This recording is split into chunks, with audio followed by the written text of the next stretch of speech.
भारत माता की वो चाले को नहीं कहीं देखा ही है। अब चाल भारत माता की।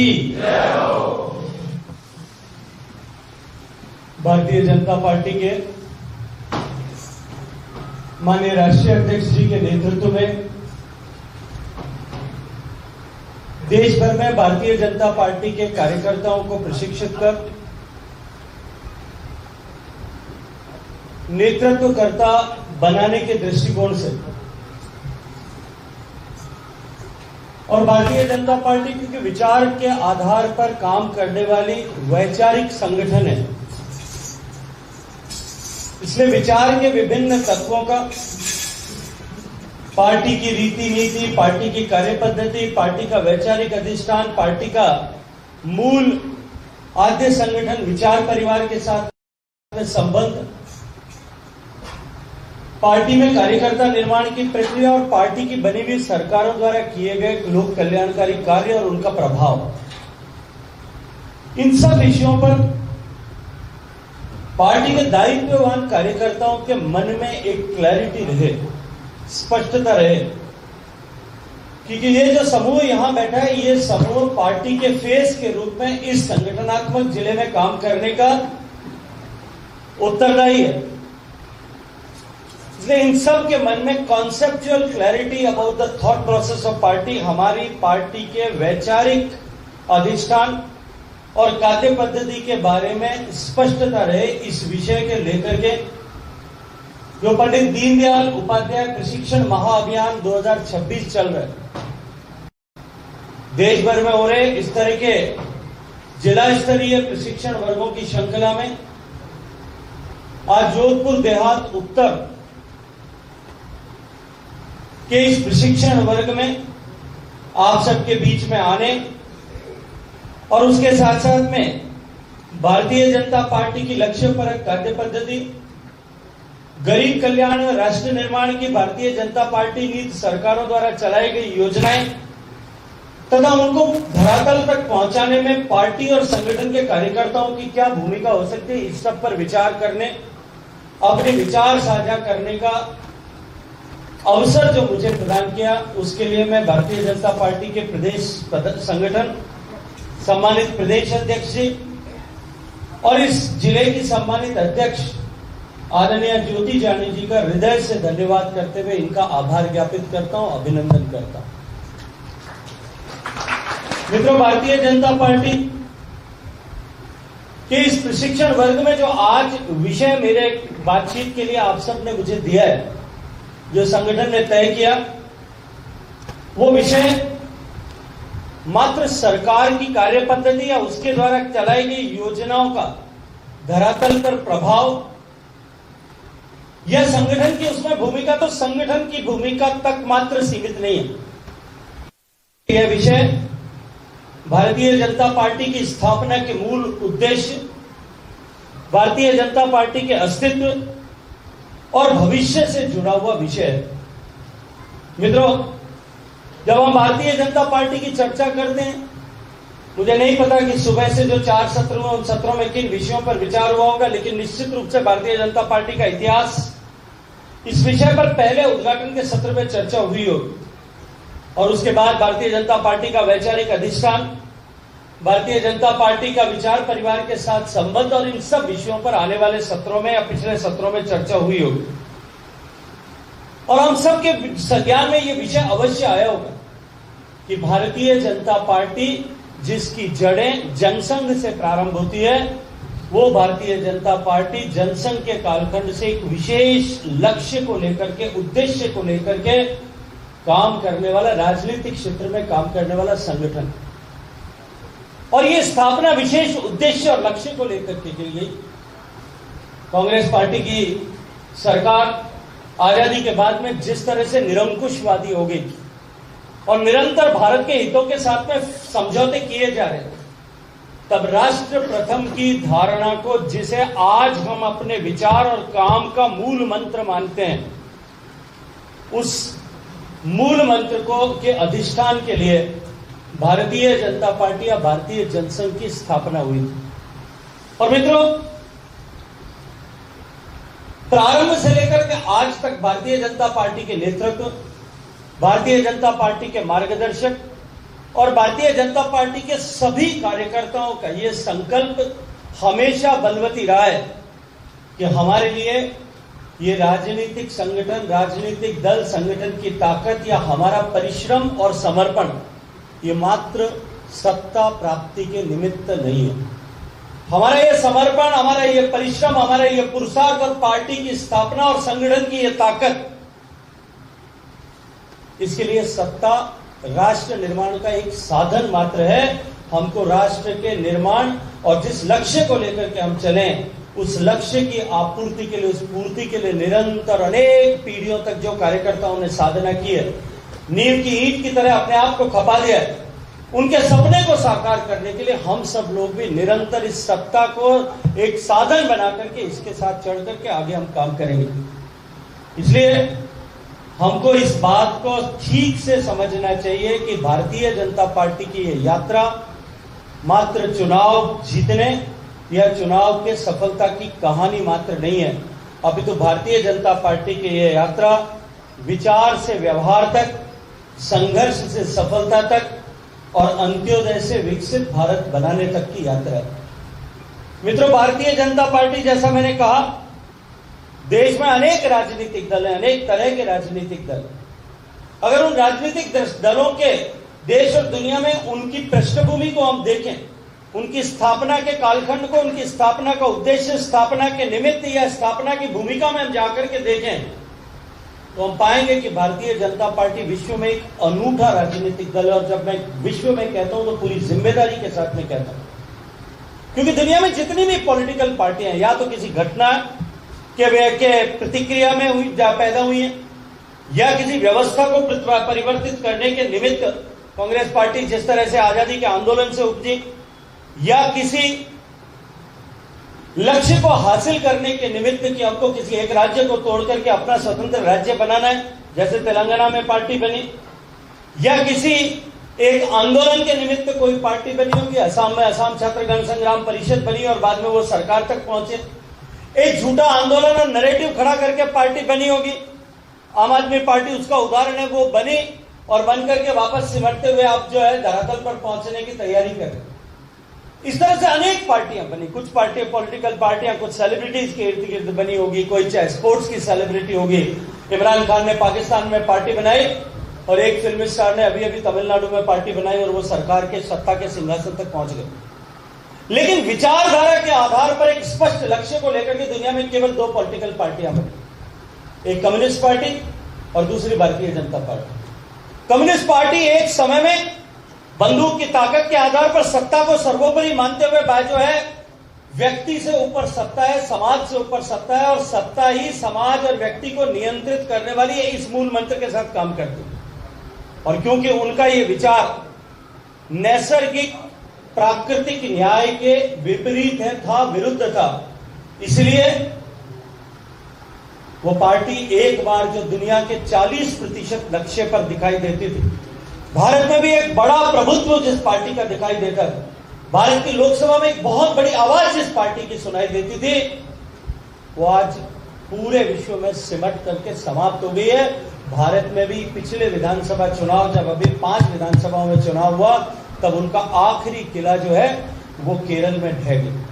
और क्योंकि वो सत्ता की ताकत के आधार पर काम करने वाली पार्टी थी, इसलिए आज तक जिस किसी भी प्रांत से, जिस किसी भी देश से वो पार्टी दूर हुई, सत्ता से बाहर हुई, वो लौट करके वापस नहीं आ सकती। केरल में वो सत्ता से अब बाहर निकले, अब केरल में वापस लौट करके अगर मैं इतिहास के पन्ने पलटूं, वो वापस आएंगे, इसकी कोई संभावना नहीं। त्रिपुरा में जब भारतीय जनता पार्टी नीत सरकार बनी, उसके बाद में 2 चुनाव में आज वापस वो पार्टी नेस्तनाबूद हो गई, समाप्त हो गई। पश्चिम बंगाल में 35 साल तक निरंतर जिस पार्टी ने शासन किया, वो पार्टी एक भी सीट जिताने में पिछले चुनाव में कामयाब नहीं हुई थी और अभी भी उनकी संख्या जो है उंगली पे गिन सकने लायक 4 रहेगी। ऐसी परिस्थिति में हमको इस बात को समझना पड़ेगा कि हमारी पॉलिटिकल पार्टी जो है वो निरंतर अभिवृद्धि क्यों कर रही है। वो अभिवृद्धि इसलिए करती है क्योंकि हमारी पार्टी का विचार भी स्पष्ट है, मार्ग भी स्पष्ट है और लक्ष्य भी सुनिश्चित है। और लक्ष्य क्या है? भारत को परम वैभव तक पहुंचाना। हमारा देश जिसका अधिकारी है, हमारे देश की आजादी की लड़ाई में जिन लोगों ने बलिदान किया, उनके बलिदान को सार्थक करते हुए भारत को सशक्त, संपन्न, शक्तिशाली, समृद्ध देश बनाना, ये लक्ष्य और कार्य पद्धति भी स्पष्ट है, मार्ग भी उसका स्पष्ट है कि समाज में अंतिम पायदान पर खड़े, अंतिम पंक्ति में बैठे हुए व्यक्ति के जीवन में परिवर्तन ला करके उसको सशक्त करना और उसको सशक्त बना करके समाज का सशक्तिकरण करना, समाज की सशक्तिकरण की शक्ति से भारत को परम वैभव तक पहुंचाने के उस लक्ष्य को प्राप्त करना। हम सब कार्यकर्ता इस पर बार बार बातचीत करते, चर्चा करते, और कुछ लोग अमल में उतारने के चक्कर में बैठक में जाकर के ओम जी बोरा और अशोक जी जैसे पीछे पीछे जाकर के बैठे, ये करण सिंह और ये सोच रहे होंगे कि अंतिम पंक्ति में बैठे शायद नजर पड़ जाएगी, प्रमोशन हो जाएगी। अंतिम पंक्ति में, अंतिम पायदान पर बैठे, इनको लगता होगा कि शायद अंतिम पायदान वाले की सुनवाई पहले होती है भारतीय जनता पार्टी में, लेकिन जानबूझ करके जो अंतिम पंक्ति में जाकर के बैठते हैं वो कहीं न कहीं चूक जाते। मित्रों, पंडित दीनदयाल जी ने कहा था कि हमारा लक्ष्य जो है सत्ता प्राप्ति नहीं है, बल्कि राष्ट्र को जागृत करना है, और हमारा हमारा जो विचार का मूल केंद्र है वो राजनीति, किसी हमारी राजनीति का मूल केंद्र व्यक्ति केंद्रित नहीं है, अपितु हमारी राजनीति का मूल अधिष्ठान जो है वो राष्ट्र केंद्रित है। हमारे लिए व्यक्ति गौण है, तभी हम कहते हैं कि राष्ट्र प्रथम, दल उसके बाद, और I am at the last, मैं सबसे अंत में। जब सबसे अंत में कहते हैं तब मतलब मेरे पूरे कार्यकर्ता परिवार के भी मैं अंत में। हमारा विचार इस तरह की स्पष्टता हमको देता है। मित्रों, भारतीय जनता पार्टी की विचारधारा के 5 मूल अधिष्ठान, क्योंकि कार्य पद्धति और योजनाओं को समझना है तो उनको पहले समझना पड़ेगा। वो है हमारा सांस्कृतिक राष्ट्रवाद, हमारा एकात्म मानववाद, अंत्योदय की परिकल्पना, सुशासन और समरसता। इन 5 मूल मंत्र पर आधारित ये पार्टी जब कभी भी, जहां कहीं भी, जैसा कैसा भी अवसर पार्टी को जनता ने दिया, जब कभी भी हमको काम करने का अवसर, चाहे जिला पंचायत में दिया होगा, चाहे नगर पंचायत में दिया होगा, चाहे नगर निगम में दिया होगा, चाहे राज्य में सरकार बनाने का दिया होगा, यह देश की जनता ने आशीर्वाद देकर के 2 बार श्रद्धेय स्वर्गीय अटल बिहारी वाजपेयी जी को और 3 बार माननीय नरेंद्र मोदी जी के नेतृत्व में सरकार बनाने का अवसर दिया होगा। हमने इस विचारधारा के इन 5 मूल स्तंभों पर अपनी सरकार की सारी योजनाओं को निर्मित किया। मित्रों, जब जनसंघ की स्थापना हुई तब देश के सामने एक डायलेमा की स्थिति थी, एक चुनौती का परिदृश्य कि भारत किस रास्ते पर जाए, भारत किस मार्ग पर जाए, भारत किस लक्ष्य को लेकर के स्वतंत्रता प्राप्ति के बाद में आगे बढ़ेगा। लेकिन उस समय की सरकार, दुर्भाग्य से जो लोग सरकार में बैठे थे, सत्ता के सिंहासन पर बैठे थे, जिनको जनता ने सौभाग्यपरक अवसर दिया था, वो दुर्भाग्य से थे तो भारतीय नागरिक, लेकिन मन, वचन, आत्मा और विचार, इन चारों से जो है वो कहीं भी भारतीय नहीं थे, किंचित भी भारतीय नहीं। इसके लिए उन्होंने जिस तरह से हैफजर्ड वे में भारत के विकास की यात्रा को प्रारंभ किया, उसका दुष्परिणाम निश्चित रूप से भारत को उठाना पड़ा।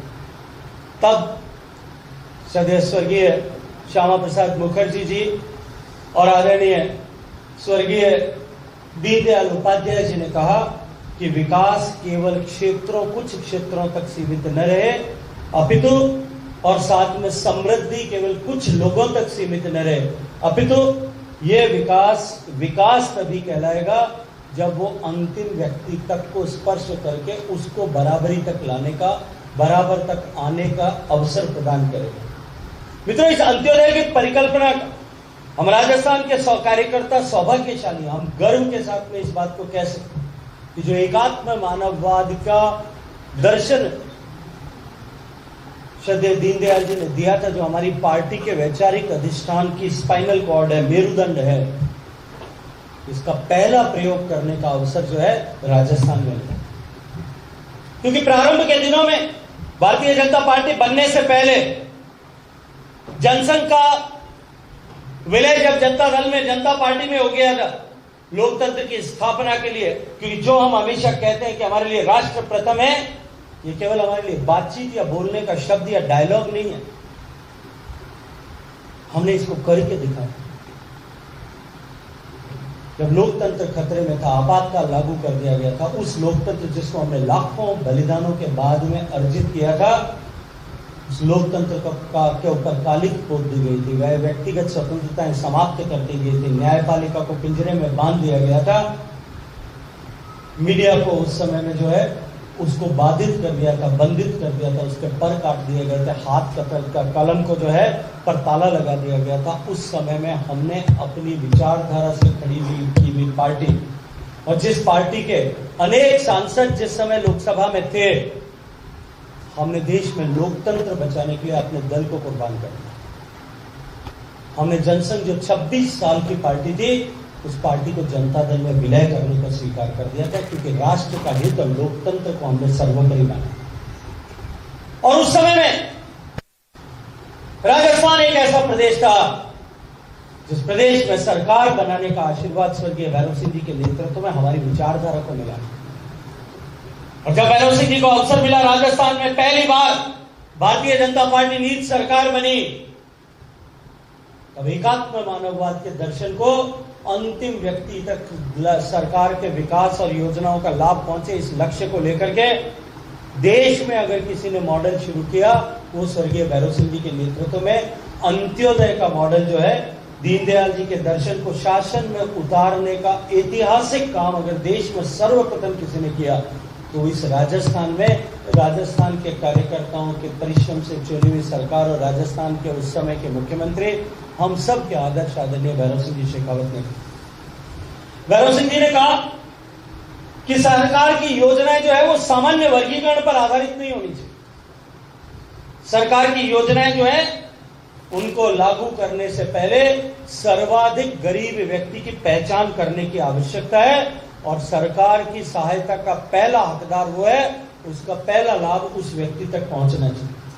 आज इस देश में सैचुरेशन मॉडल की बात नरेंद्र मोदी जी के आने के बाद में हम करते हैं, जिसमें हम कहते हैं कि कोई भी पात्र व्यक्ति जो है वो शेष न रहे।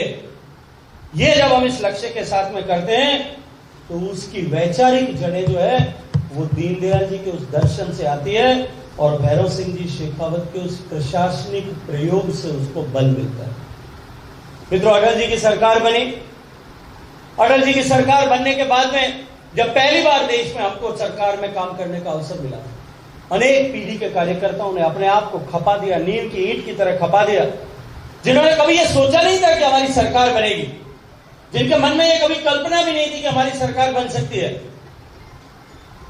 1980 में बनी हुई पॉलिटिकल पार्टी 1984 के चुनाव में जब मात्र 2 सीटों पर रह गई थी, तब भी हम थके नहीं थे, हम झुके नहीं थे, हम रुके नहीं थे। हमारी संघर्ष की यात्रा अनवरत चल रही थी, और हमारी उस संघर्ष की यात्रा का परिणाम यह था कि 84 में जिस पार्टी की 2 सीटें आई थी, 1996 के लोकसभा चुनाव में हम सबसे बड़े राजनीतिक दल के रूप में लोकसभा में बैठे। बेशक हमारी सरकार नहीं चल पाई, लेकिन हम निराश नहीं हुए, हम हताश नहीं हुए। हमने निरंतर काम किया, और इस लक्ष्य के लिए, लक्ष्य को हासिल करने के लिए हमारी साधना को अनवरत बनाए रखा। उसका परिणाम यह था कि हमको सरकार में आने का सौभाग्यपूर्ण अवसर देश की जनता ने वापस से प्रदान किया 98 में और 99 में। 13 महीने की सरकार बनी, फिर उसके बाद 5 साल तक हमारी सरकार चली।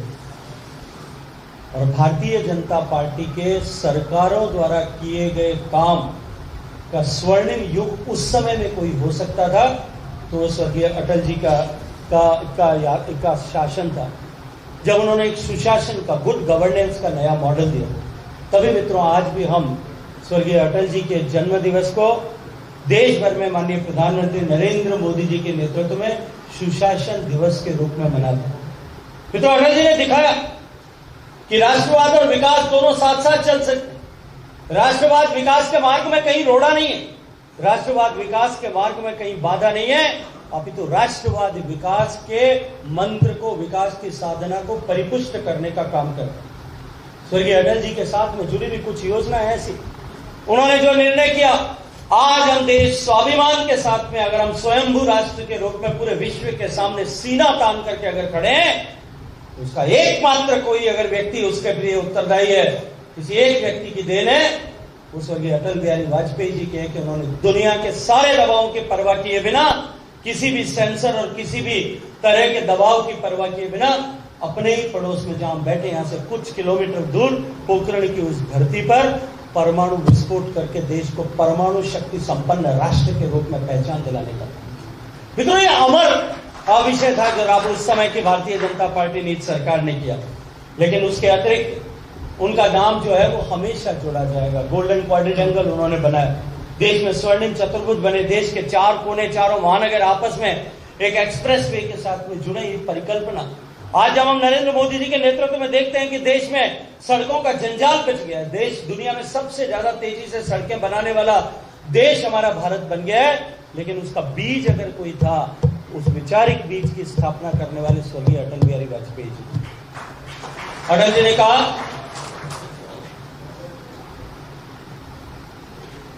कि देश विकसित होता है तब गांव तक सड़क नहीं पहुंचती, गांव तक सड़क पहुंचेगी तो उस सड़क पर बैठ करके गांव में विकास जाएगा।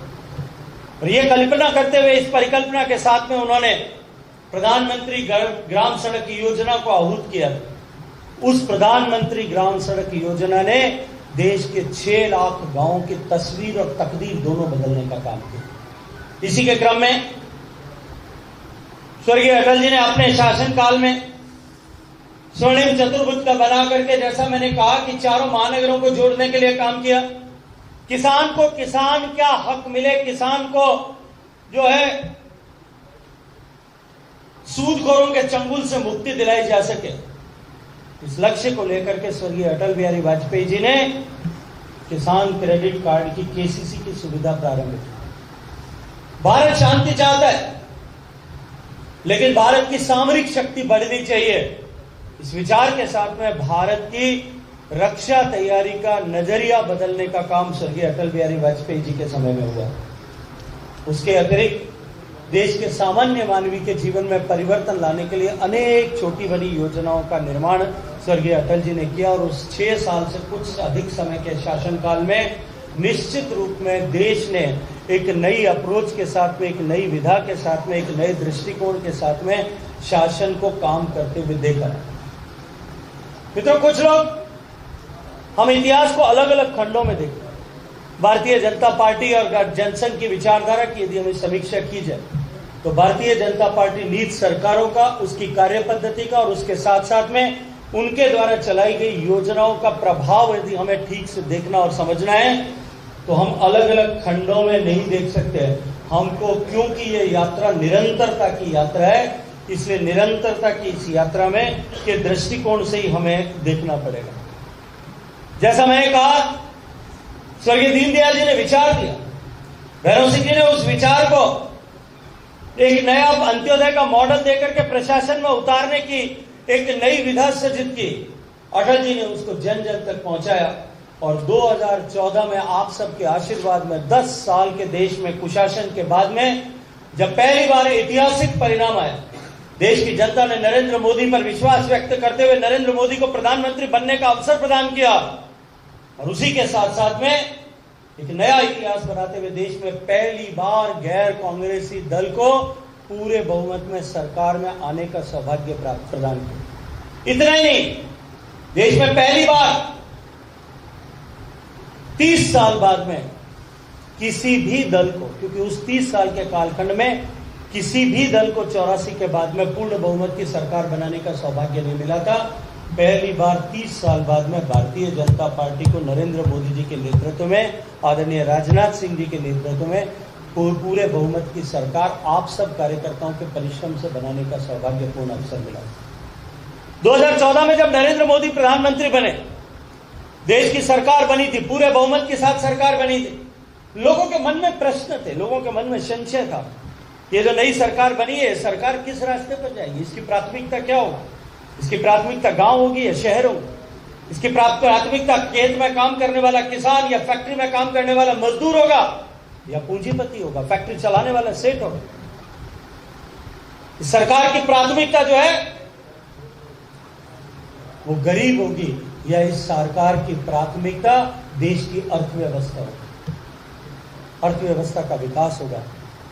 और मित्रों, तब नरेंद्र मोदी जी ने उन संशयों का समाधान करते हुए प्रधानमंत्री पद की कुर्सी पर बैठने से पहले जिस दिन उनको एनडीए घटक दल का नेता चुना गया था, उस दिन उन्होंने संसद के केंद्रीय कक्ष में आदरणीय नारायण जी भाई साहब यहाँ वहाँ उपस्थित थे, उनकी गरिमामयी उपस्थिति में उन्होंने कहा था कि मेरी सरकार का अंतिम लक्ष्य इस राष्ट्र को परम वैभव तक पहुंचाना है और इस सब के लिए मेरी सरकार गांव, गरीब, किसान, पीड़ित, वंचित, शोषित, दलित, महिला, युवा, किसान, इन सब के जीवन में परिवर्तन लाने के लिए काम करेगी, इनके सशक्तिकरण के लिए काम करेगी। और तब से लेकर के जो उन्होंने एक मंत्र दिया, वो मंत्र स्वर्गीय दीनदयाल जी के दिए गए हमारे विचार के बीज को परिपुष्ट करने वाला मंत्र था। उन्होंने कहा, सबका साथ, सबका विकास, सबका विश्वास और सबका प्रयास। हम सब मिलकर के देश को विकसित करेंगे और आने वाले 25 साल में देश को विकसित करके विकसित भारत बनाएंगे। ये मित्रों केवल एक नारा नहीं था, ये हमारे वैचारिक अधिष्ठान से निकला हुआ हमारा दर्शन था। पहले भी, इससे पहले गरीब कल्याण की योजनाएं बनती थी। मैंने अनेक भाषणों में कहा है, गरीब कल्याण की योजनाएं बनती थी, गरीब को आवास मिले, इंदिरा आवास योजना बनती थी, गरीब के घर तक पीने का पानी पहुंचे उसके लिए भी कोई राष्ट्रीय जल मिशन बनता था, ड्रिंकिंग वाटर मिशन बनता था, गरीब को गैस का चूल्हा मिले। आदरणीय जसवंत सिंह जी उस समय सांसद हुआ करते थे, एमपी साहब को थोड़े से कूपन मिलते थे। हम एमपी साहब के घर जाते थे, एमपी साहब के घर पे कूपन लेने के लिए लाइन में लोग बैठे रहते थे, कहते थे कि साहब एमपी साहब चोरी रो ब्याह करो, हमारे घर में गैस है, धके जाए उठे गैस है कोनी, धुआं में फूंक मारी, यहाँ क्या बड़ी मने गालियां काटी, बात ये गैस और कूपन दे। एक कूपन लेने के लिए लोग एमपी के घर के बाहर बैठते थे, क्योंकि उसको लिमिटेड नंबर्स में कूपन मिलते थे। 20 लाख की लोकसभा में 200 कूपन मिलते थे कुल मिलाकर। एमपी साहब भी दौरा देता, मैं जाता है मान तो दे देते, लेकिन व्यवस्था बदली। दीनदयाल, वो इंदिरा गांधी आवास बनता था, जो पुराने ग्रामीण क्षेत्र के लोग बैठे उन्होंने देखा हो, इंदिरा गांधी आवास बनता था। माननीय सत्राध्यक्ष जी, उस समय कैसी परिस्थिति, कुल मिलाकर के इंदिरा गांधी आवास का साल भर का बजट घोषित होता था, एक साल में देश भर में 50,000 घर बने। राजस्थान जैसे प्रांत के हिस्से में 3-4 हजार घर आते। 200 विधानसभा में, एक विधानसभा के हिस्से में थोड़े बहुत तो कोई लाटा मंत्री होता वे ले जाता, जसवंत सिंह जी जड़ा वे खुद ले जाता, 10, 20, 50 हला ले जाता। कोई एक मुख्यमंत्री की कॉन्स्टिट्यूंसी में चले जाते, मंत्रियों की कॉन्स्टिट्यूंसी में चले जाते, एक विधायक के 10-15 कोई पवराम जी लड़ला धीरे धीरे बोलने वाले विधायक होते 10-15 भांते हाथे लाते। अब 10-15 मिलते तो वो क्या करे, अपने 10-15 प्रिय सरपंचों को एक घर दे दे, 2-2 घर दे दे, हर पंचायत में 2 घर मिलते थे। अब सरपंच साहब की पंचायत में, अपने यहाँ उस समय पंचायतें होती थी 5-5, 7-7, 10 हजार वोटों की, उसमें 2 घर मिलते थे। सरपंच साहब देखे राड बीचे बाढ़ चौके, आपने एक खुदरो बना ला, एक अपन भाईरो बना ला, 30 बना ला। गरीब आदमी इंतजार करता था। और इसके अतिरिक्त यदि योजनाएं बनती थी, वो योजनाओं का जमीन पर उतारने का काम वो वोट बैंक की राजनीति से होता है। योजना का लाभ किस तक पहुंचेगा, इसको बाप रे उसको पहुंचाने का पैमाना जो है वो पिछले चुनाव में मिले हुए वोट होता है।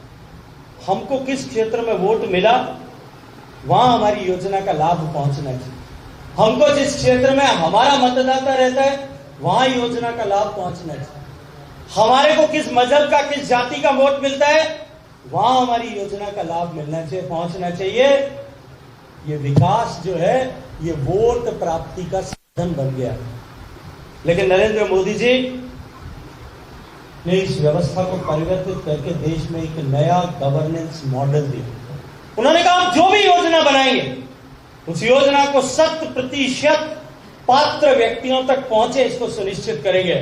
और आज हम गर्व के साथ में कहते हैं कि हमने चाहे गैस का चूल्हा देने की बात की होगी, चाहे हमने बिजली पहुंचाने की बात की होगी, चाहे हमने बैंक का खाता खोलने की बात की होगी, चाहे गरीब को घर मिले इसकी बात की होगी, या जितनी भी योजनाएं हमने बनाई होगी, उन योजनाओं को या तो हमने 100% तक पहुंचाया होगा, या उसको पहुंचाने के मार्ग में आज भी हम साधना रहते हैं, प्रयास रहते हैं, लगे हुए काम करते हैं।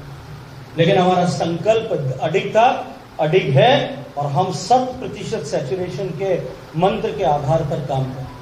आज परिवर्तन हुआ, पहले लाभार्थी को ढूंढना पड़ता, आजकल गैर लाभार्थी को ढूंढना पड़ता। आजकल लाभार्थी तो इतने हो गए कि अगर भारतीय जनता पार्टी की कोई मीटिंग करनी हो, बड़ा नेता आ रहा है और सिर्फ लाभार्थी की लिस्ट बना करके अगर उन सबको ले आए, हम बहुत बार लाते थे। मुझे याद है पिछली बार 2013 या 18 के बीच में हमारी सरकार थी दिल्ली में, आदरणीय राजस्थान में, दिल्ली में भी सरकार थी, आदरणीय वसुंधरा जी मुख्यमंत्री थी, नारायण जी वैसा हमारे महामंत्री होते, बड़े बड़े कार्यक्रम होते थे, हर बार चिट्ठी भेजते थे लाभार्थियों को लेकर।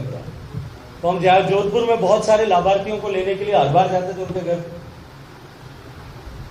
एक मुस्लिम मोहल्ले में गैस का चूल्हा, अपने एक कार्यकर्ता था, उसके आस पड़ोस में लोगों को बहुत सारे गैस के कनेक्शन मिले थे। पहले मिलते नहीं थे, बाद में मिल गए थे सब।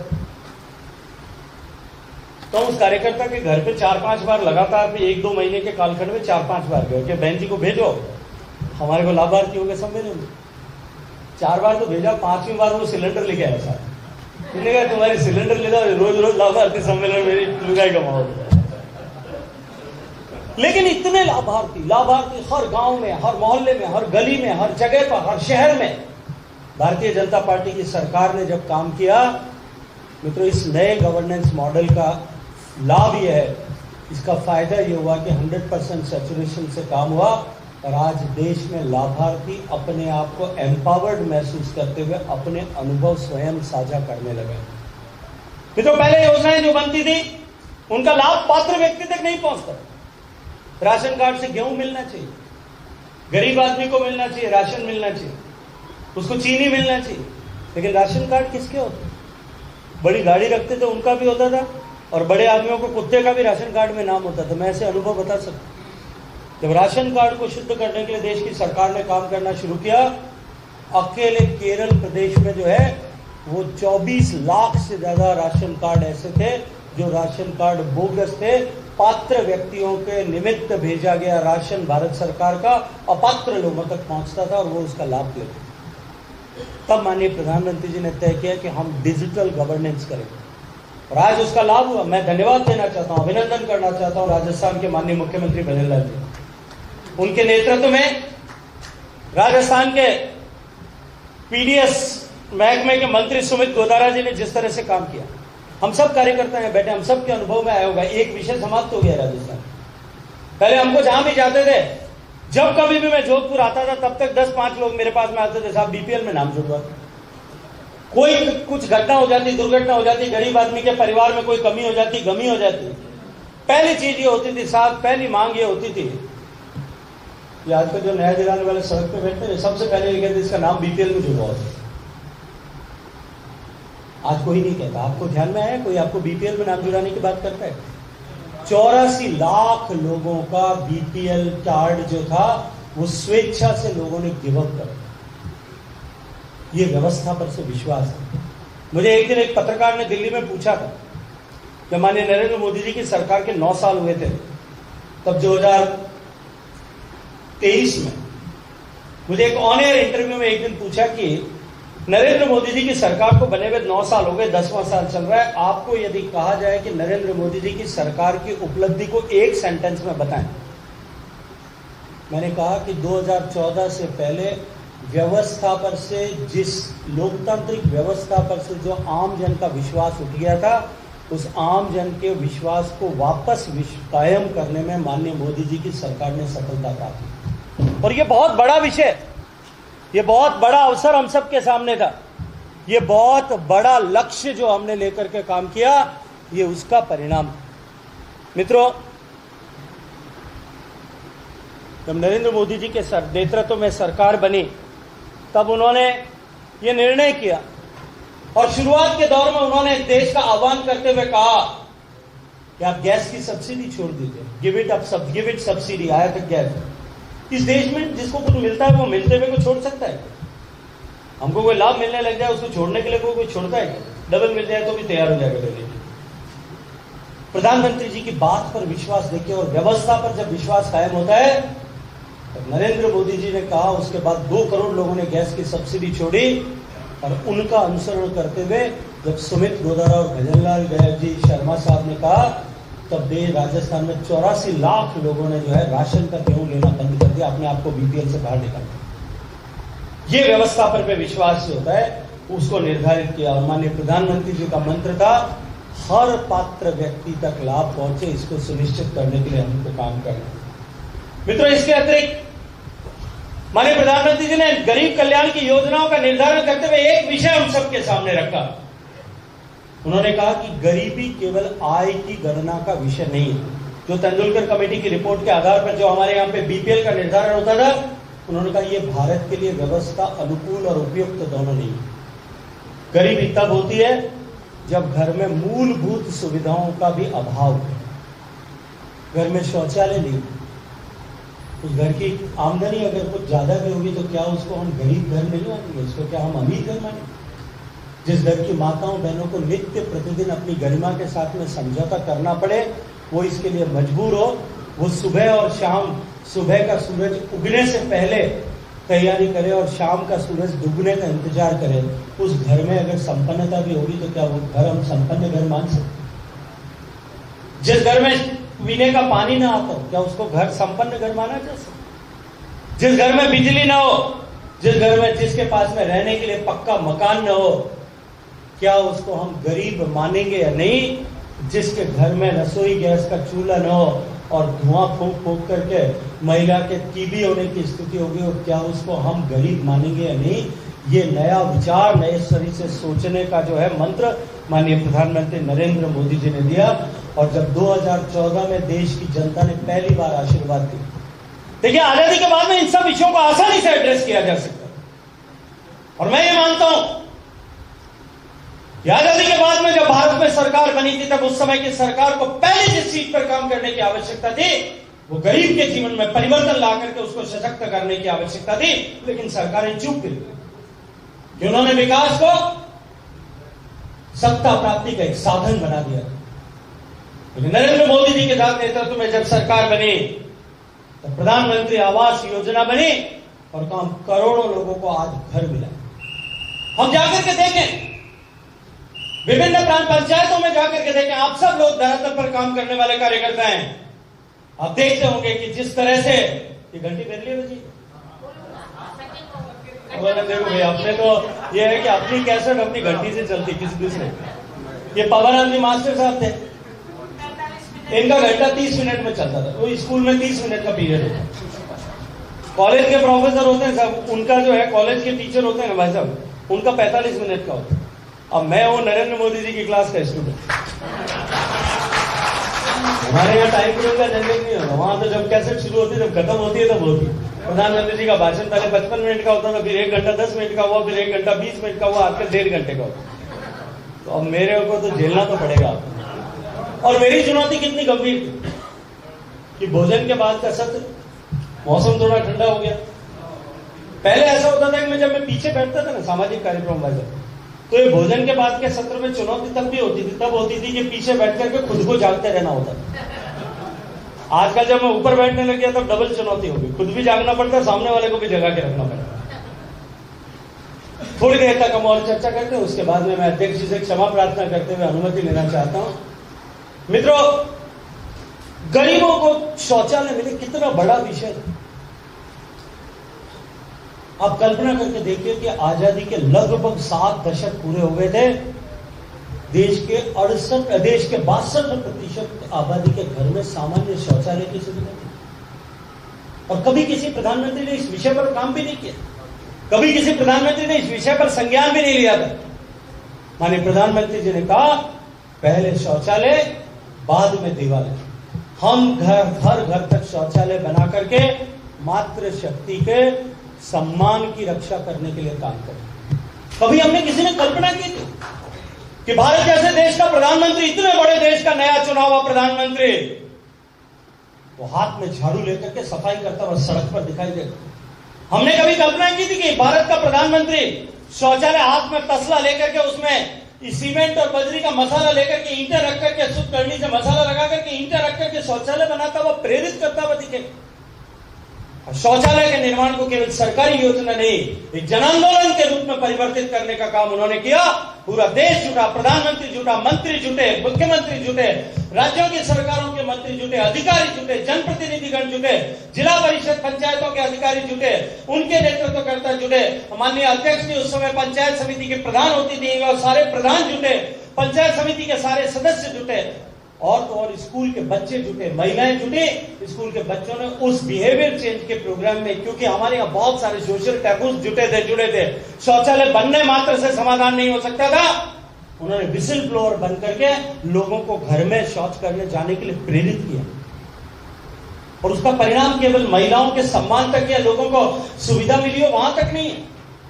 Bill and Melinda Gates foundation ने स्टडी किया, वर्ल्ड बैंक ने स्टडी किया, दुनिया के बहुत सारे संस्थानों ने स्टडी की, और उन्होंने पाया, उन्होंने इस रिपोर्ट्स में पब्लिश किया, जो वेक्टर बोर्न डिजीजेज होती हैं, जो पानी में प्रदूषण के कारण से जो बीमारियां होती है, जिन बीमारियों का मुख्य कारण खुले में शौच के कारण से पानी में होने वाला प्रदूषण है, उसके कारण से साल में 3 लाख बच्चों की मृत्यु होती थी।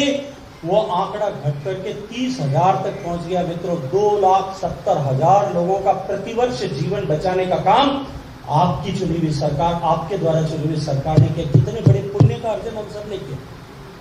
देश परिवर्तित हो गया। मुझे याद आता है 2014 में जब माननीय प्रधानमंत्री जी ने मुझे यूनाइटेड नेशंस में जाकर के भारत का प्रतिनिधित्व करने का अवसर दिया।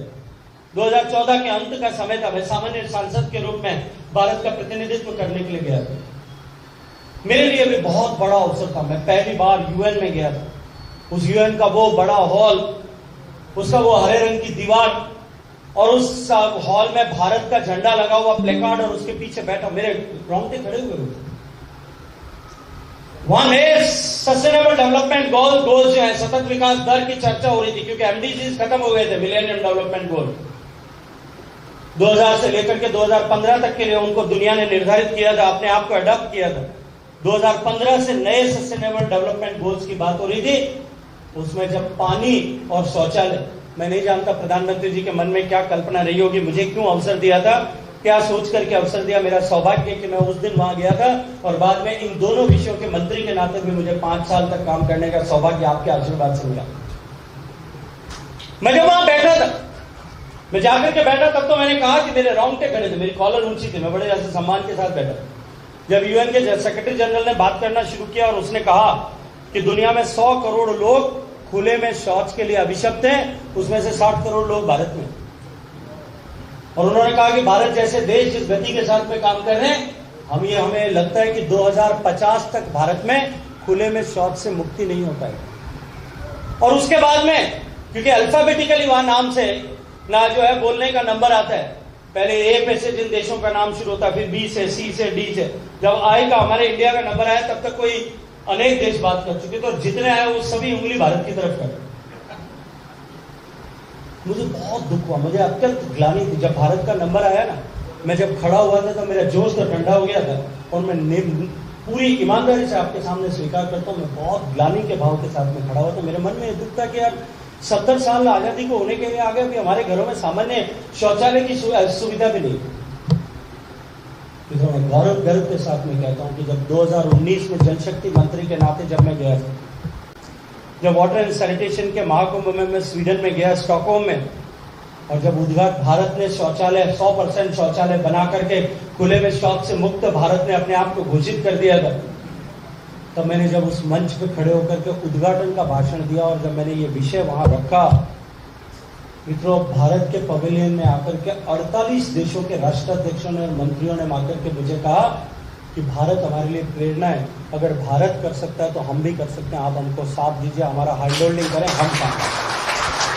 ये केवल गरीब के कल्याण का विषय नहीं था, ये केवल लोगों का जीवन बचाने का विषय नहीं था, ये भारत का सम्मान पूरे विश्व भर में स्थापित करने का काम नरेंद्र मोदी जी ने किया। गरीब को घर मिले, गरीब के घर में बिजली पहुंचे। मुझे याद आता है जब मैं पार्लियामेंट में गया था 2014 में, मैंने अनेक बार आप लोगों के सामने भी चर्चा की हो, हमारा यान मंगल ग्रह पर पहुंचा था।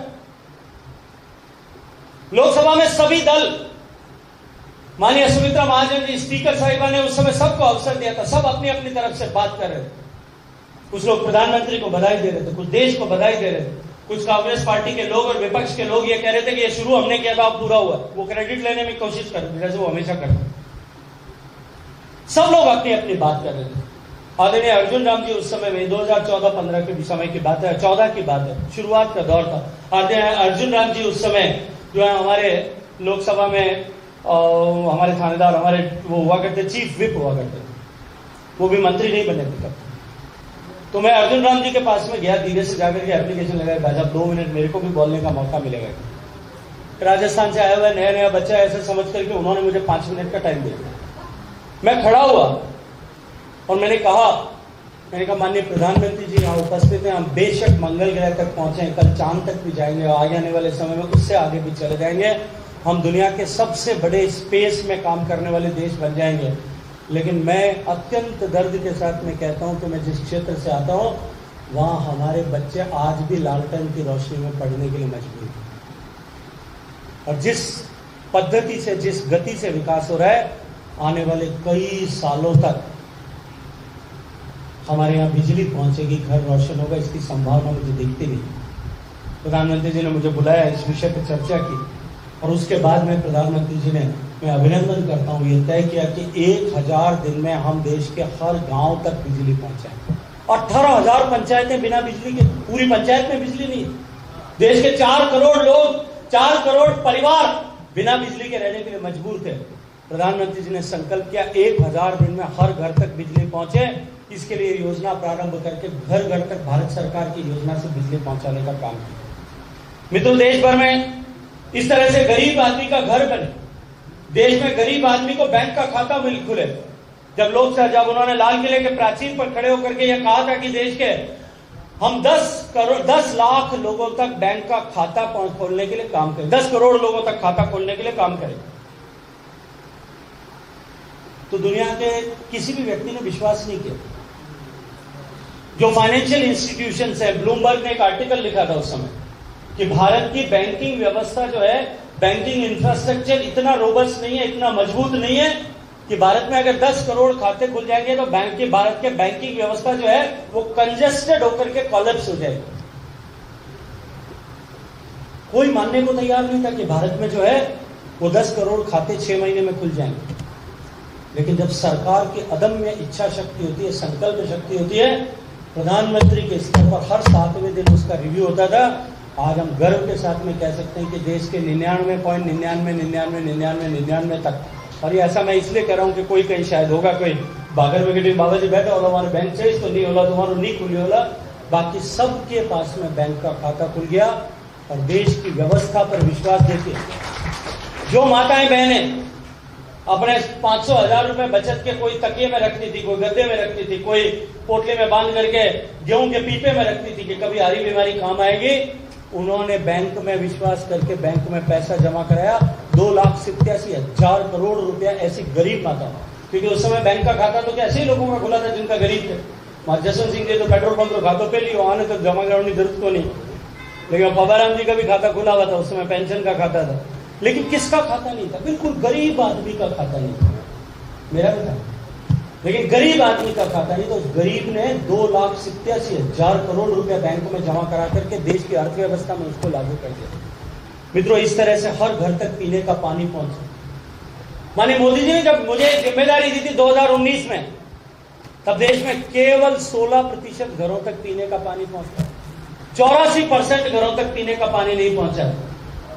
दुर्भाग्य शायद हमारे राजस्थान का सहोदर था, हमारा मांझा भाई था, कि उस समय यहाँ निकृष्ट निकम्मी सरकार थी, 27,000 करोड़ रुपए को भ्रष्टाचार के भेंट चढ़ा दिया, जिसका कष्ट हम आज भी भुगत रहे हैं। वरना देश के 85% तक घरों तक उस समय जब मैंने काम बंद किया था, आप लोगों के आशीर्वाद से जो मुझे काम मिला था, जब मुझे ये जिम्मेदारी दी गई थी, 2024 तक 85% घरों तक पानी पहुंचना प्रारंभ हो गया। कितना बड़ा परिवर्तन से आया, देश के महिलाओं के जीवन में परिवर्तन आया, उनका सशक्तिकरण हुआ, और उसके साथ साथ में देश के सर जो है एवरेज हेल्थ इंडेक्स में भी उसके चलते हुए इंप्रूवमेंट हुआ। उज्ज्वला योजना से गैस के चूल्हे मिले, हम सबको मालूम है कि उसके बारे में मैं ज्यादा विस्तार से बात नहीं करना चाहता, लेकिन गरीब की जो सबसे बड़ी चिंता होती है वो बीमारी होती है। बुढ़ापा और बीमारी, ये दोनों ऐसे संकट हैं, वो गरीब को तोड़ करके रख देता। उसका मन कभी भी जो है वो स्थिर नहीं हो पाता, कभी उसका मन स्थायी नहीं हो पाता, उसके मन में हमेशा संशय बना रहता है। कभी भी बीमार हो जाता था गरीब आदमी के घर में, बूढ़ी माँ बीमार हो जाए, बाप बीमार हो जाए, या तो उसका इलाज होता नहीं था, या गरीब का घर बिक जाता था, या उसकी पत्नी का कोई तिमड़िया होता था वो बिक जाता, या वो कर्ज के बोझ से दब जाता था, डूब जाता था। माननीय प्रधानमंत्री जी ने कहा कि 5 लाख रुपए तक का इलाज देश की सरकार कराएगी, देश का प्रधानमंत्री कराएगा, इसको सुनिश्चित किया। और उसके बाद में बुजुर्ग लोगों तक भी बिना किसी सीमा रेखा के 5 लाख रुपए एडिशनल जो है वो वृद्ध जनों के इलाज के लिए एडिशनल हर परिवार को ये सुविधा मिले, इसको सुनिश्चित करने का काम माननीय प्रधानमंत्री जी ने किया। और इसके साथ साथ में बुढ़ापे में पेंशन मिले, गरीब आदमी के घर में दुर्घटनावश कोई चला जाए उसके लिए उसको इंश्योरेंस की सुविधा मिले, इसके लिए भी जो है कम प्रीमियम में जीवन बीमा प्रारंभ करके उसको सुनिश्चित करके लागू करने का काम भी माननीय प्रधानमंत्री जी के नेतृत्व में हो। श्रमिकों के जीवन में परिवर्तन लाने के लिए काम हो और श्रमिकों को के लिए जिस तरह से माननीय प्रधानमंत्री जी के नेतृत्व में असंगठित क्षेत्र के श्रमिकों के जीवन में परिवर्तन लाने के लिए काम हुआ, आज उसका प्रभाव यह है कि भारत दुनिया का मैन्युफैक्चरिंग हब बन, देश के किसान के जीवन में परिवर्तन लाने के लिए काम हुआ। अभी किसान वाला विषय तो इतना लंबा है अध्यक्ष जी, ये विषय जितने दिए ना इन सब पे अगर बात करनी हो तो अपन राती जोग रखो थोड़ो दिन और राती जोगा में कहीं कहीं चाहिए करे बजनी चाहिए 5-7 को 3-4 झुंझिया बजाने वाला चाहिए, एक पेटी बाजू बजाने वाला चाहिए, एक ढोलक वाला चाहिए, एक नंगाड़ा वाला भी चाहिए, एक वो आजकल मोटर बाजू में उनका नाम कहीं है ऑर्गन वो ऑर्गन चाहिए, 1-2 डंडियों बजाए वो पैड चाहिए, इतना तो कम चाहिए। और उन भजन में आजकल भजन संध्या है, आजकल तो मैं नया काम हो गया। एक दिन ज्योति जी घर गया मैं कि जाति जो को ऐसा दिन में पता नहीं है वो की कर रहे राति जो को दिन में की कर रहे पर आजकल दोपहर में होने लगे। और जो है पहली जागरण हो तो आपन है तो आप रात 9-10 बजे शुरू करता, सुबह 6 बजे प्रभाती गाता, कीर्तियां गाता, भजन कीर्तियां भजन गाता, प्रभाती भजन गाता, क्यों बात जी। और पचे 6 बजे जो है ओम जय जगदीश हरे करता, आरती कर पचे प्रसाद गाट पचा भजन संध्या जागरण खत्म करता नहीं करता मनोज जी। आजकल भजन संध्या होती है, आप चले जाओ रात को कोई नारायण जी जड़ा पबाराम जी जड़ा घरे ऊँग नहीं आवे नहीं, वे उठ बैठ रहे, बाकी सब घर चले जाते, कोई नहीं होता। लेकिन आज मैं आपको जिम्मेदारी से एक बात कहता हूं ज्योति जी, आप भजन संध्या तय करने में इन सब योजनाओं पे बात करेंगे। केवल किसान के लिए सरकार ने जो काम किया है केवल इस पर काम कर बात करेंगे। और मैं जिम्मेदारी से एक बात कहता हूं, न ढोलक चाहिए, न मंजीरा चाहिए, न तबला चाहिए, न पैड चाहिए, न जीजा चाहिए, न भजनी चाहिए, एक माइक दे देना और एक मुझे खड़ा कर।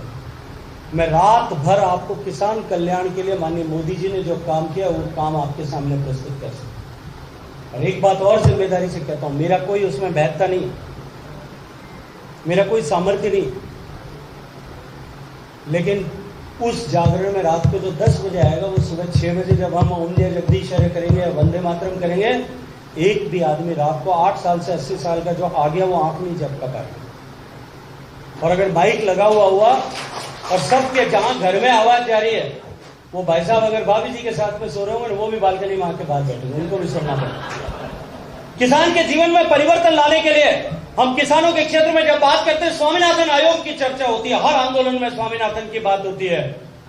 स्वामीनाथन ने देश में कृषि क्षेत्र में जिस तरह का परिवर्तन हो रहा था, भारत खाद्यान्न के संकट वाला, खाद्यान्न की कमी वाले देश से निकल करके भारत खाद्यान्न संपन्न देश बन गया था, फूड सरप्लस नेशन बन गया था। उसके कारण से जो भारत के किसानों के सामने जो संकट और चुनौती खड़ी थी, स्वर्गीय अटल जी ने जो स्वामीनाथन आयोग प्रारंभ किया था, उस आयोग ने जो रिपोर्ट दी थी, वो सरकार बीच में 10 साल तक की सरकार उस रिपोर्ट का तकिया बना करके सो रही। ये किसानों के क्षेत्र में काम करने वाले लोग बैठे ओम जी बोरा जैसे आंदोलन करते हैं। मैं जिम्मेदारी से कहता हूं, इन्होंने भी स्वामीनाथन आयोग की रिपोर्ट को नहीं पढ़ा हो। 4 वॉल्यूम में उसने रिपोर्ट की, 1000 पन्नों की। चौथी वॉल्यूम में उसने जो है उसमें अपनी रिकमेंडेशंस की है, और वो रिकमेंडेशन थी भूमि सुधार से लेकर के मार्केट रिफॉर्म्स तक सारी। मैं विस्तार से बात तो किसी दिन जागरण होगा उस दिन करूंगा, लेकिन भूमि सुधार से लेकर के मार्केट रिफॉर्म्स तक कंप्लीट होलिस्टिकली एग्रीकल्चर को एड्रेस करने का, सेक्टर को एड्रेस करने का काम किसी ने किया? वो नरेंद्र मोदी की सरकार ने किया। ये मैं नहीं कहता, ये स्वामीनाथन ने खुद ने 6 कॉलम का आर्टिकल लिख करके और खुद ने जो है अपने शब्दों में अपनी तरफ से इंडियन एक्सप्रेस में छपा है।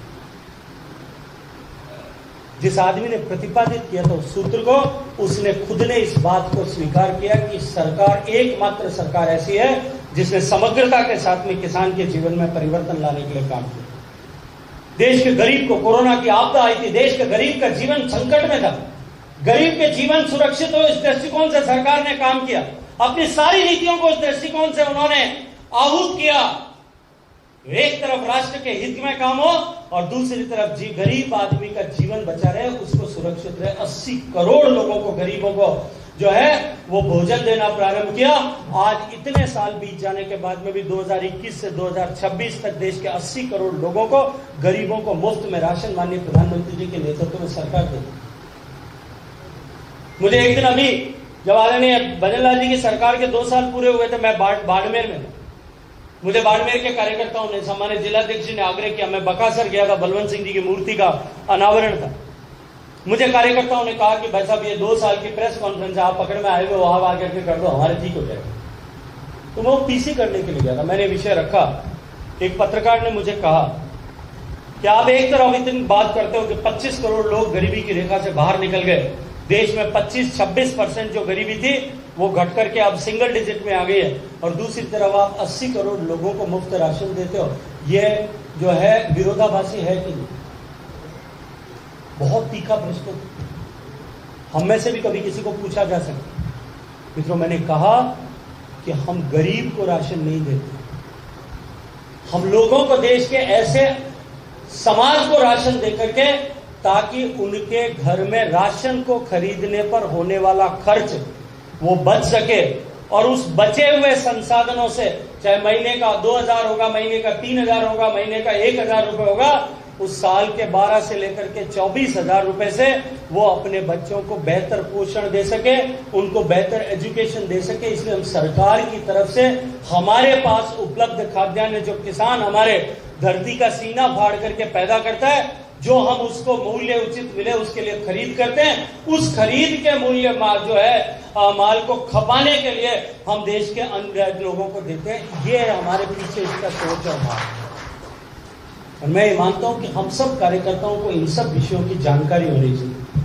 प्रधानमंत्री किसान सम्मान निधि से लेकर के एमएसपी तक खरीद तक माननीय प्रधानमंत्री जी के नेतृत्व में देश की सरकार ने सामान्य किसान के जीवन को सशक्त करने और उसको सूदखोरों के चंगुल से बचाने के लिए काम किया। महिलाओं के सशक्तिकरण के माननीय प्रधानमंत्री जी के नेतृत्व में जिस तरह से फैसले लिए गए, उन्होंने कहा नारी शक्ति का जागरण ही राष्ट्र शक्ति का जागरण है,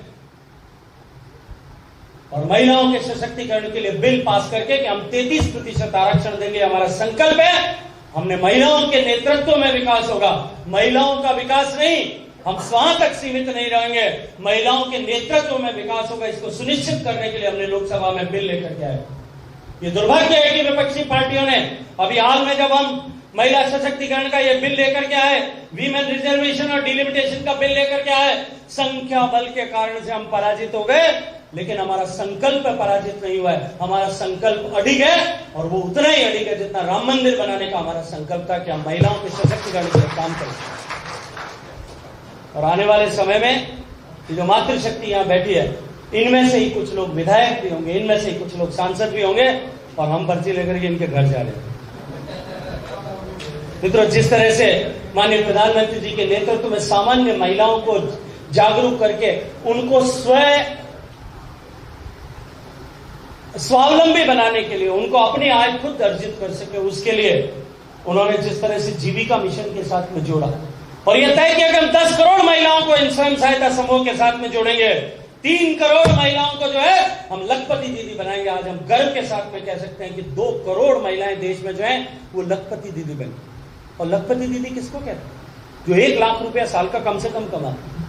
कल्पना करके एक सामान्य परिवार, एक गरीब परिवार की, एक गांव में रहने वाले, कस्बे में रहने वाले ऐसे परिवार की महिला जिसके घर में एक पति कमाता है, 4 लोग, 5 लोग, 6 लोग खाने वाले, उस घर की परिवार की महिला अगर 10,000, 12,000 रुपए महीने का कमाने लग जाए, तो उस परिवार की स्थिति बदलती है कि नहीं बदलती? उस परिवार की परिस्थिति बदलती है, उसके बच्चे ठीक से पढ़ पाते हैं, वो ठीक से पोषण प्राप्त कर सकते हैं। और ये विषय केवल इतना नहीं, ये केवल यहां तक सीमित नहीं है। अगर महिला घर में 12,000 रुपए कमाने लग जाती है, उसको आवाज मिल जाती है, उसका किसी तरह से उत्पीड़न नहीं हो सकता, वो सशक्त होती है, वो स्वावलंबी होती है, और उसका स्वाभिमान सुरक्षित होता है। ये स्वाभिमान सुरक्षित करके, उसको स्वावलंबी बना करके स्वाभिमान सुरक्षित करने का काम माननीय प्रधानमंत्री जी के नेतृत्व में। सामान्य परिवार के बच्चे स्वरोजगारी बने, मुद्रा योजना प्रारंभ हुई। आज 54 करोड़ मुद्रा लोन देकर के देश के करोड़ों लोगों को मुद्रा के साथ में जोड़ करके उनको स्वावलंबी बना करके जो रोजगार प्राप्त करने की अपेक्षा करते थे, आकांक्षी थे, वो रोजगार प्रदान करने वाले बने। इसको सुनिश्चित करके उस सपने को साकार करने का काम नरेंद्र मोदी जी के नेतृत्व में हुआ। देश के करोड़ों युवाओं का जीवन उसके कारण से परिवर्तित हो। मैं जब कृषि क्षेत्र में काम करने का आशीर्वाद मुझे आप सबके कारण से मिला था, मैं कृषि राज्य मंत्री के नाते मेघालय गया। जिस तरह से ट्रिपल तलाक की व्यवस्था एक समाज में होती, एक मजहब में होती थी, जिसको माननीय मोदी जी के नेतृत्व में सरकार ने हमेशा के लिए समाप्त कर दिया, उस तरह की व्यवस्था वहां के आदिवासी समाज में हुई। मैं वहां जब गया तब मुझे पता लगा, 3 शब्द बोल करके और वो आदिवासी युवक अपनी पत्नी को जो है वो तलाक दे सकते, ऐसी परंपरा थी। मैं जब वो मुद्रा के लोन जो है उनके लाभार्थियों का हम सम्मान कर रहे थे, प्रधानमंत्री जी ने मुझे वहां जाने का अवसर दिया। वहां एक महिला मंच पर आई, जब उसको सम्मानित किया, वो खड़ी हुई, उसने कहा मुझे दादा 2 मिनट की बात करनी। वो महिला मंच पर आई, उसको माइक दिया, उसने कहा मैं मेरे ससुराल के घर में और मेरे पिता के घर में मैं लूम पर जो है वो कपड़े बनाने का काम करता। मेरे पिता के घर में भी मैंने वो सीखा था, माँ का हाथ बटाते थे। पति के घर में भी वो काम करती थी। एक दिन पति क्रोधित हुआ और मुझे अपने घर से निकाल दिया। मेरे पर चुनौती थी कि मैं अपने 2 छोटी छोटी बेटियों का पालन पोषण कैसे करूं। और मुझे भारतीय जनता पार्टी के कार्यकर्ता ने रास्ता दिखाया। उसने कहा कि तुम मुद्रा से लोन अप्लाई करो। मैंने मुद्रा से लोन अप्लाई किया, मुझे 2 लाख रुपए का लोन मिला। मैंने एक लूम खरीदी। आज उस लूम पर काम करके मेरे पास में 5 लूम है और मैं 5 ऐसी विधवा और परित्यक्ता महिलाओं को अपने साथ सशक्त करके उनके साथ मिलकर के काम करती हूँ। और आज हमारी मासिक आमदनी जो है वो 1 लाख रुपए तक पहुंची। ऐसी सैकड़ों हजारों सक्सेस स्टोरीज मैं आप सबके सामने बयान कर सकता हूँ। इस तरह से नारी की जो है नारी के सम्मान की सुरक्षा, युवाओं को जो है रोजगार मिलकर के उनको स्वावलंबी बना सकें, इस दृष्टिकोण से देश की सरकार ने काम किया। युवा शक्ति को अवसर देकर के स्टार्टअप्स की बात अब मैं आप सब लोगों के सामने विस्तार से नहीं करूंगा। आज भारत दुनिया का 3रा बड़ा स्टार्टअप इकोसिस्टम हो गया है और देश में 2.5 लाख से ज्यादा स्टार्टअप हो गए और देश में 150 से ज्यादा यूनिकॉर्न्स बन गए। यूनिकॉर्न किसको कहते हैं पता?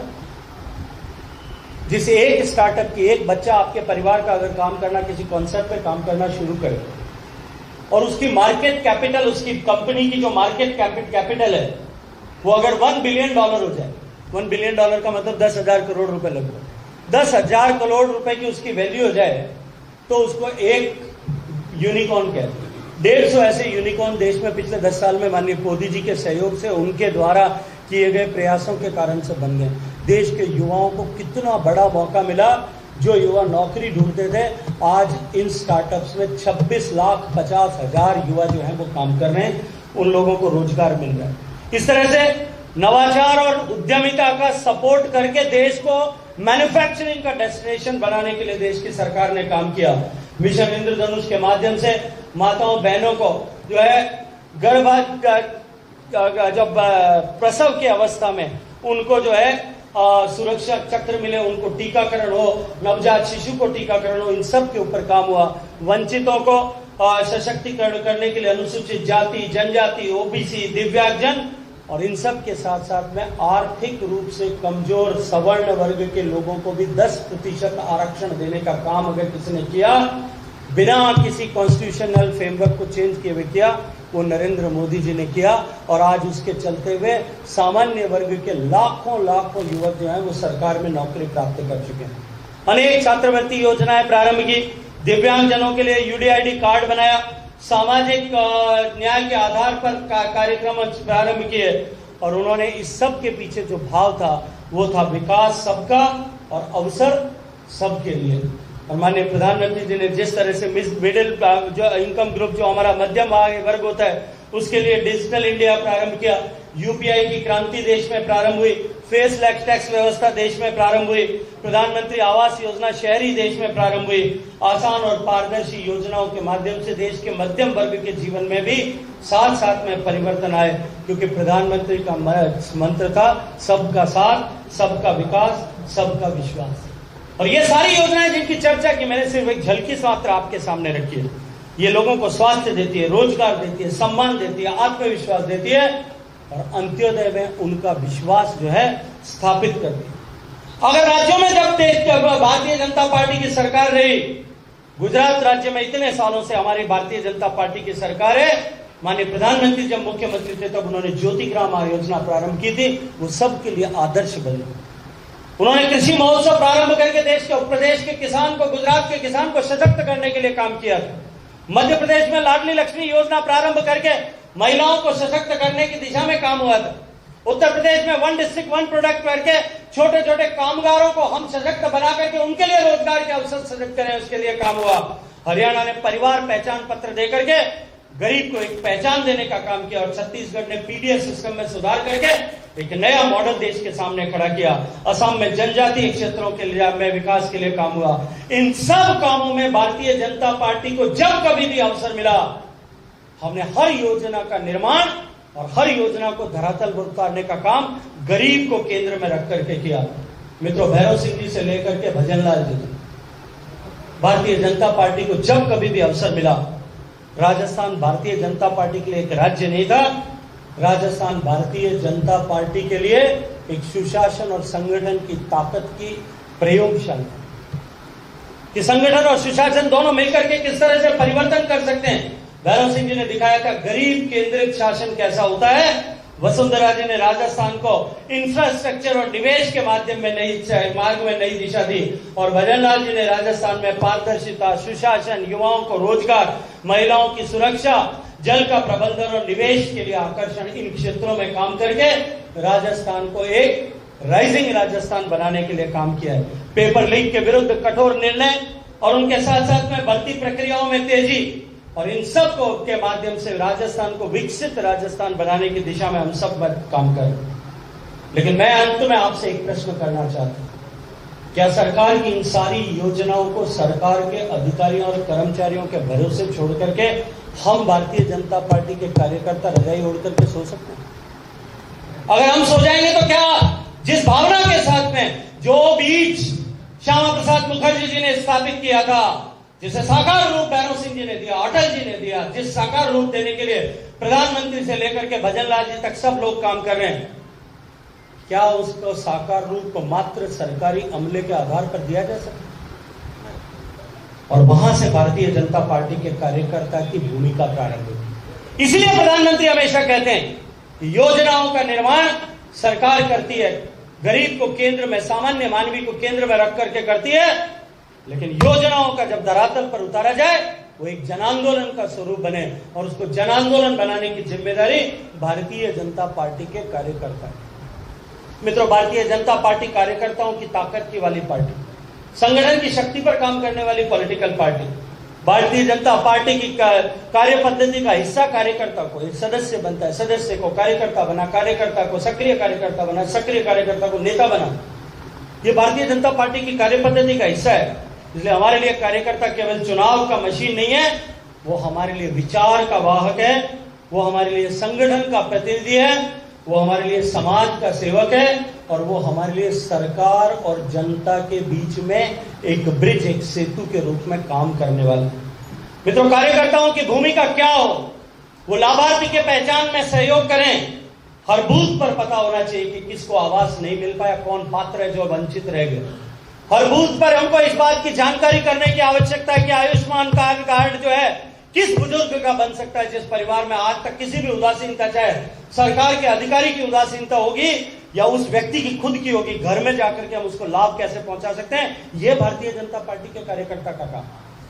हम भारतीय जनता पार्टी के कार्यकर्ताओं का काम, जब हमारी सरकार बन जाए तब कॉलर ऊंची करके हमको रॉब चलाना नहीं है। हमारी ताकत जो है नीचे धरातल से पैदा होती है। धरातल को कैसे हम अपनी योजनाओं के साथ जोड़ करके उन तक लाभ पहुंचाएं और उस लाभ के माध्यम से उस लाभार्थी को भारतीय जनता पार्टी के साथ संस्कारित करके जोड़ने का काम करें, उस परिवार के लिए काम करें। मोदी जी का मंत्र के एक भी परिवार और एक भी व्यक्ति छूटना चाहिए, छूटना नहीं चाहिए। इस लक्ष्य को, इस मंत्र को यदि सिद्ध करना है, साकार करना है, तो सरकार जो योजना देती है, कार्यकर्ता उस योजना को विश्वास देकर के इस लाभार्थियों तक पहुंचाने और लाभार्थियों को पार्टी तक वापस पहुंचाने के लिए काम करें। मित्रों, अंत में अपनी बात समाप्त करने से पहले एक बात कहना चाहता हूं, और वो ये कि आज भारतीय जनता पार्टी विचारधारा हमारे नेतृत्व के प्रति इस देश के होते हुए विकास और बदलते हुए परिदृश्य से जलन रखने वाले लोग, राजनीतिक महत्वाकांक्षा की आपूर्ति करने के लिए विरोधी और विपक्षी दल के लोग झूठे नैरेटिव सोशल मीडिया और मीडिया में फैलाने का प्रयास कर रहे हैं। भारतीय जनता पार्टी के कार्यकर्ता की जिम्मेदारी है कि हर कार्यकर्ता केवल बूथ पर काम करने वाला योद्धा न बने, हर कार्यकर्ता सोशल मीडिया का वॉरियर बने और वॉरियर बनकर के इस फेक नैरेटिव को ध्वस्त करने के लिए काम करे। हम सब कार्यकर्ताओं की जिम्मेदारी। हमको इंट्रोस्पेक्ट करने की आवश्यकता। हम उठा करके देखें अपने इंस्टाग्राम को, अपने ट्विटर हैंडल को, अपने फेसबुक के पेज को उठा करके देखें। हमने अपना फोटो पोस्ट किया हो, हमने सरकार में कुछ कोई घटना हुई होगी उसका उठा करके वीडियो डाल दिया हो, हमने किसी कार्यकर्ता ने कोई विषय रखी होगी उस पर हमने एक ग्रुप बना करके वो उसको एक जो है दंगल का अखाड़ा बना दिया हो। अनेक तरह की टिप्पणियां, अनेक तरह की बातचीत उस पर कर रहे होंगे। क्या भारतीय जनता पार्टी के कार्यकर्ता होने के नाते हमारा इतना ही दायित्व है? भारतीय जनता पार्टी का कार्यकर्ता होने के नाते हम सबका दायित्व है कि हम ये जो फेक नैरेटिव खड़ा करने का वॉर जो हमारे अगेंस्ट में चल रहा है, इस वॉर को पराजित करने के लिए हम सब काम करें। अभी आपने देखा होगा एक पार्टी में नहीं, कॉकरोच जनता पार्टी। क्या थी वो cockroach Janata party? Chief justice of India ने एक अनौपचारिक टिप्पणी की, उसको लेकर के एक पार्टी खड़ी कर दी। कौन था उसके पीछे? हम सबको जानकारी। अमेरिका में बैठा हुआ एक आदमी जो आम आदमी पार्टी के विचार को बढ़ाने वाला व्यक्ति था, उस आदमी ने कॉकरोच जनता पार्टी रजिस्टर कर लिया, एक हैंडल, और एक का एक बाढ़ आ गई उस पर लोगों को। भारतीय जनता पार्टी के इंस्टाग्राम हैंडल को 85 लाख लोग फॉलो कर, कांग्रेस की को 1 करोड़ 15 लाख कर, क्योंकि वो फालतू की बकवास करते हैं। देखते हैं यार मैं मसल है, ठीक है देख लो, देखो ऐसे फॉलो कर लेते। हमारे लोग भी कर लेते हैं कभी कभी कि करण सिंह जी ऊंचा डकेड़ा भाषण देगा, आप ही सुना तो सही। आज का कोई तो ऐसे सुन सकता है कि आज राहुल गांधी कितनी ज्यादा वाली बेवकूफी वाली बात करते हैं, इसको सुनने के लिए भी कुछ लोग जो अपने आप को फॉलो कर लेते हैं। उस कॉकरोच जनता पार्टी के 10 दिन में 1 करोड़ 40 लाख फॉलोअर।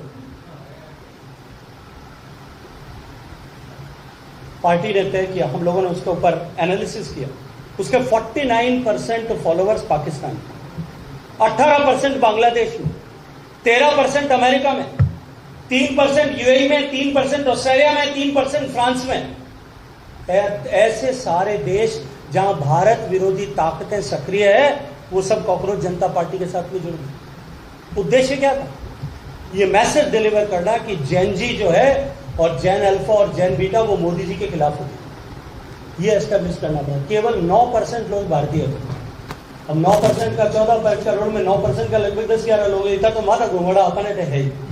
और कुछ लोग एक साइकोलॉजी का स्टूडेंट हूं मैं, एक शब्द होता है वहां FOMO, fear of missing out. क्या अपन लार नहीं, अपन मारवाड़ी में लार नहीं रह जाऊंगा, इनो डर लगे लोग चूक जाऊं। आम आदमी पार्टी आई कई भला मिनट मार के एक दिन भाई साहब आम आदमी पार्टी आई, मेरे पास एक बहुत बड़े, अपने नाम नहीं लूंगा, अच्छा नहीं होगा, राजनीतिक क्षेत्र में काम करने वाले एक बड़े बुजुर्ग व्यक्ति मेरे पास आए। मेरे को एक बात बताओ, आप पार्टी भविष्य है हिंदुस्तान, आप यही में जानो चाहिए। मैं बाबू साहब चूक गया देखो। कई लोगों के फियर ऑफ मिसिंग आउट था कि हम लोग पीछे रह जाएंगे। उन लोगों ने भी क्या पार्टी को लाइक कर दिया कि इसका तमाशा भी देखो। लेकिन इस तरह के फॉल्स नैरेटिव जो मोदी और मोदी के इस डेवलपमेंटल एजेंडा, मोदी के इस गरीब कल्याण के एजेंडा को डिफाई करने, मोदी के राष्ट्र को सशक्त राष्ट्र बनाने के एजेंडा को डिफाई करने के लिए ये जो सोशल मीडिया पे फेक नैरेटिव्स बनाए जा रहे हैं, इसकी लड़ाई की जिम्मेदारी भारतीय जनता पार्टी के हर परिवार के सदस्य की है। इसलिए मैं आप सबसे आग्रह करता हूं कि हम सबको उसके लिए काम करने की आवश्यकता। और अंत में, क्योंकि शायद इस टीम के साथ में मुझे सामूहिक रूप से बात करने का अवसर शायद बहुत जल्दी नहीं मिलेगा, इसलिए एक बात कहकर के अपनी बात समाप्त करें। मित्रों, पंचायती राज का चुनाव सामने आ गया। नगर पालिका और पंचायती राज का चुनाव भारतीय जनता पार्टी की इस टीम के लिए परीक्षा की गई। आप सब लोग दायित्ववान कार्यकर्ता हैं। पार्टी ने हजारों आपसे बेहतर लोगों को साइड में करके और आपको अवसर दिया है। इन वास्ते नहीं दिया खाली शक्ल कोई घनी बूट थी, इसलिए दिया कि हमने आपको एक अवसर दिया कि आप आगे बढ़े। ये आप सबके पास में, मेरे सहित सबकी जिम्मेदारी। मैं मेरे लिए भी कहता हूं, मैं तो अनेक बार कहता हूं कि जोधपुर लोकसभा में मेरे से बेहतर 10 लोग 20 लोग ऐसे छांट सकते हैं जो मेरे से बेहतर काम कर सकते थे, मेरे से ज्यादा वोटों से जीत सकते थे, मेरे से बेहतर जनसंपर्क रख सकते थे। लेकिन फिर भी पार्टी ने मुझे मौका दिया, निष्ठा के साथ में उस पर काम करना ये मेरा धर्म है। पंचायती राज चुनाव से पहले हम ये जो आपस की चिकर छोटी छोटी मैं देखता हूं मीडिया में, सोशल मीडिया में, इसको छोड़ दें। ये सारी फालतू की बकवास और फालतू बातें बंद कर दें। पार्टी को कमजोर करने वाली हर चर्चा जो पान के चौराहे पर होती होगी या कहीं सोशल मीडिया के किसी वर्टिकल पर होती होगी, इसको समाप्त करके हम सब लोग, हमारी डबल इंजन की सरकार ने जो काम किया है, जो धरातल पे परिवर्तन हम लाए, उस परिवर्तन को लोगों तक पहुंचाने के लिए काम करें, लोगों को जोड़ने के लिए काम करें। इस परीक्षा की घड़ी में हम प्रचंड बहुमत के साथ में जीतेंगे। इस संकल्प के साथ में आप सब लोगों से इस बात की अपेक्षा करते हुए कि आप सब लोग सरकार के काम को जनता तक पहुंचाने, जनता को पार्टी तक जोड़ दें और जो है आने वाले चुनाव में भारतीय जनता पार्टी की विजयश्री को सुनिश्चित करने के लिए आप सब लोग काम करेंगे। इस अपेक्षा भाव के साथ में माननीय अध्यक्ष जी से बहुत सारी क्षमा प्रार्थना करते हुए कि लगभग 1.5 गुना समय मैंने लिया, आप सबका अभिनंदन करते हुए कि आप सब ने फिर भी गंभीरता के साथ सुना और पप्पू पास हो गया, आपको सोने नहीं दिया। इसके लिए आप सबका धन्यवाद करते हुए आप सबका अभिनंदन करता हूं। भारत माता की